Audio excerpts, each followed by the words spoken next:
Namaku Hanif. Aku tinggal seorang diri di sebuah apartemen di segitiga emas Jakarta, atau orang bilang jantung kota Jakarta. Aku sendiri seorang pekerja kantoran yang bekerja di salah satu perusahaan asuransi yang memang bermarkas di ibu kota.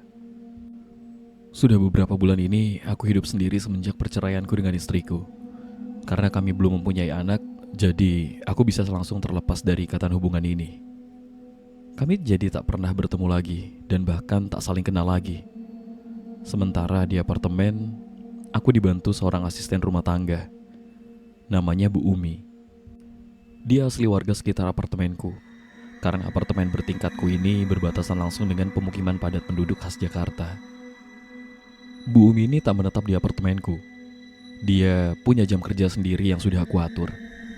Ketika aku hendak berangkat bekerja, dia datang dan membereskan rumah sampai sore. Sedangkan aku pulang dari kantor sekitar selesai maghrib atau bisa lebih malam lagi. Dan sesampainya di apartemen, semuanya sudah beres dan bersih berkat kerja Bu Umi. Jadi, aku bisa langsung bersantai dan istirahat. Oh iya, aku juga memberikan Bu Umi kunci cadangan kalau nanti dia butuh. Lagi pula, aku percaya dengannya. Pada suatu hari, aku hampir saja terlambat berangkat ke kantor. Tapi karena Bu Umi datang dan mengetuk pintu, aku jadi terbangun dan segera bersiap pergi bekerja. Sedangkan Bu Umi melakukan yang biasanya ia lakukan setiap pagi. Setiap pagi hari, aku menyempatkan diri untuk sarapan di penjual bubur depan apartemen. Tapi karena pagi ini aku agak terlambat, jadi aku tidak sempat untuk sarapan. Singkat cerita, aku sampai kantor dengan mobil sederhanaku. Bekerja seperti biasa, bertemu banyak teman dan lainnya yang biasa dilakukan pegawai pada umumnya. Waktu berjalan begitu cepat ketika aku di kantor. Tak terasa setelah hampir seharian bekerja dan 2 kali istirahat, tibalah aku di ujung hari. Sekitar pukul 6 sore, aku keluar kantor menuju mobilku dan mulai mengemudi pulang. Sebenarnya pulang di waktu maghrib seperti ini adalah hal yang paling aku benci, karena jalanan selalu macet di jam-jam ini. Padahal kalau tidak macet, perjalanannya tak akan memakan waktu lebih dari 15 menit.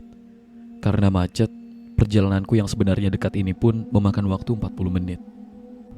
Aku sampai dan memarkirkan mobilku di basement, kemudian berjalan ke lift untuk naik ke lantai 9 di mana aku tinggal.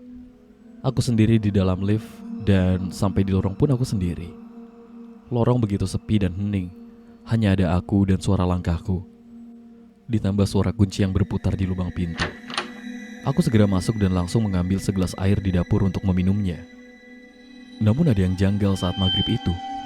Aku lihat Bu Umi belum pulang dan sedang menyetrika di salah satu kamar kosong di apartemenku. Karena pintunya dibuka, aku jadi bisa melihatnya.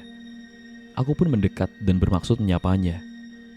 Waktu itu, Bu Umi posisinya membelakangiku, kepalanya menunduk sambil fokus menyetrika bajuku. Kan bisa besok pagi, Bu.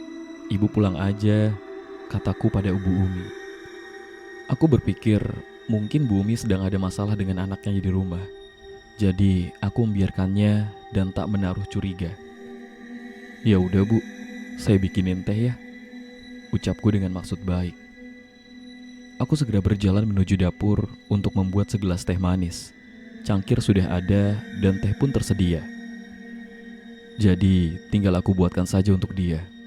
Kasihan dia bekerja seharian. Mungkin sekali-sekali aku juga harus melakukan sesuatu yang baik untuknya. Di saat aku sedang membuat teh, ada sesuatu yang membuatku tersentak, membuat jantungku berdegup kencang.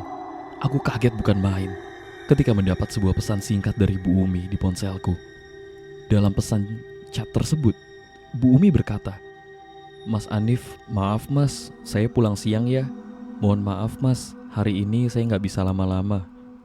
Begitu ucapnya dalam pesan. Jadi, Bu Umi sudah pulang sejak tadi siang. Lalu siapa yang sedang menyetrika di kamar kosong itu? Astaga, aku segera menghubungi Bu Umi. Langsung aku berjalan ke balkon dan menelponnya saat itu juga. Untungnya responnya cepat. Bu Umi langsung menjawab teleponnya. "Bu, kenapa Bu?" Tanyaku dengan nada ketakutan. "Maaf mas, saya pulang lebih awal tadi. Nanti deh, besok saya ceritain. Ada yang gak beres di apartemen mas," ucapnya dengan nada yang sama takutnya denganku. Aku pun langsung menutup telepon itu, Karena tak ada yang perlu aku ketahui lagi. Semuanya sudah jelas. Orang yang sedang menyetrika itu bukan Bu Umi. Aku pun menyimpan ponsel di saku dan berjalan masuk. Dengan memberanikan diri, aku berjalan menuju kamar kosong itu. Aku ingin memastikan siapa yang ada di sana. Firasatku tidak enak, sangat buruk. Saat sampai di depan pintu kamar, sosok itu masih di sana. Persis menyerupai Bu Umi dari belakang. Aku juga lupa belum melihat wajahnya. Dari depan pintu, aku perhatikan sosok itu. Sosok yang masih saja menyetrika baju yang sama. Maaf, kamu siapa? Bumi sudah pulang. Kok bisa di sini? Saya panggil security loh. Ucapku dengan maksud mengancam. Yang membuat aku bergidik adalah ketika sosok itu tertawa cekikikan sebelum menjawab. Loh, memang kamu belum sadar juga? Tanya sosok itu sambil terus menyetrika. Hayo, aku ini siapa? Tanya sosok itu lagi. Aku ketakutan setengah mati. Badanku bergetar hebat. Rasanya ingin aku lari. Tapi entah kenapa mataku rasanya ingin melihat sosok itu. Kemudian sosok itu menoleh. Kemudian berdiri di hadapanku. Memperlihatkan wajahnya yang rata tanpa mata, hidung dan mulut. Benar-benar rata. Aku pun segera berlari sambil berteriak saking takutnya. Aku tinggalkan apartemen. Langsung aku lari ke lift untuk turun ke lantai bawah. Selama di lift, tak henti-hentinya aku istighfar. Astagfirullah. Sosok apa yang baru saja aku lihat? Makhluk halus. Kenapa ada di apartemenku?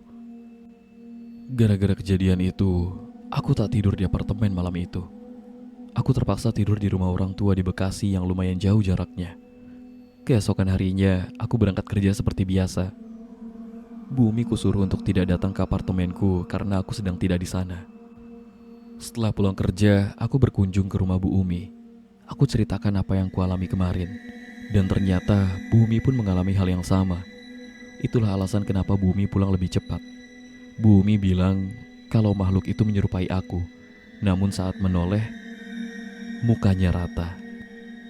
Setelah aku dan keluargaku menggelar pengajian kecil di apartemen, barulah aku agak berani lagi untuk menempati apartemen itu.